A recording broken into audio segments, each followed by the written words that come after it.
Cagayan de Oro City Council nanawagan nga hulipan ang hepe sa Cugon Police Station human ang kagubot nga sa merkado diyang usa ka minor de edad nga babae ang naligsan patay. Cagayan de Oro City Police girespeto ang panawagan sa mga konsehal alang sa kabag-uhan sa liderato. Aniya ang akong report. Atol sa sesyon sa Cagayan de Oro City Council, gipadayag ni Majority Floor Leader Councilor Edgar Cabanlas ang iyang kadismaya sa paghawid sa PNP sa nahitabong kagubot sa Cugon Public Market di palang madugay. Ang kagubot resulta sa aksidenteng pagkaligis sa usa ka jeep sa 9 anyos nga babae. Kung asa wala napugngan sa kapulisan ang pagkuyog sa katawhan sa driver sa maong jeep. Sa panghitabo, wala makauyon ang mga konsehal.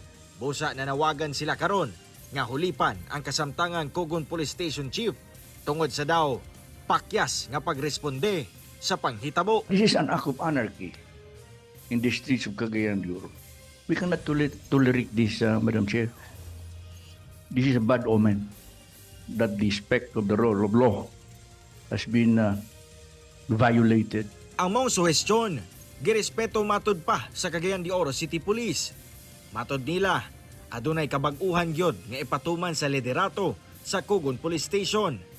Nakatakdang muhulip kang Police Major Mario Mantala isip Cugon Police Station Chief, si Police Major Peter Tahor nga gikan sa Carmen Police Station. Usa ka traffic accident manggod or incident na amanggoy lahi nga office ang mohandle ni ana. So sayod man kita nga during that incident na agad mismo nag-supervise ang atong station commander atong panahon na sad to note lang na ay mga kakulian nga wala gid nato napugngan. Imbestigahan sab sa Kukpo og posibleng pasakaan og kaso ang mga tawo nga nalambigit sa kagubot. Kay dili lang ingon nga ang ilang emosyon ang gipatughan atong panahon apan i-file ang kaso bahin it's against public order katong ilang gipangbuhat is wala na na-align sa mando sa legal nga pamaagi. Kauban si Jaybert Paira, Cyril Chavez,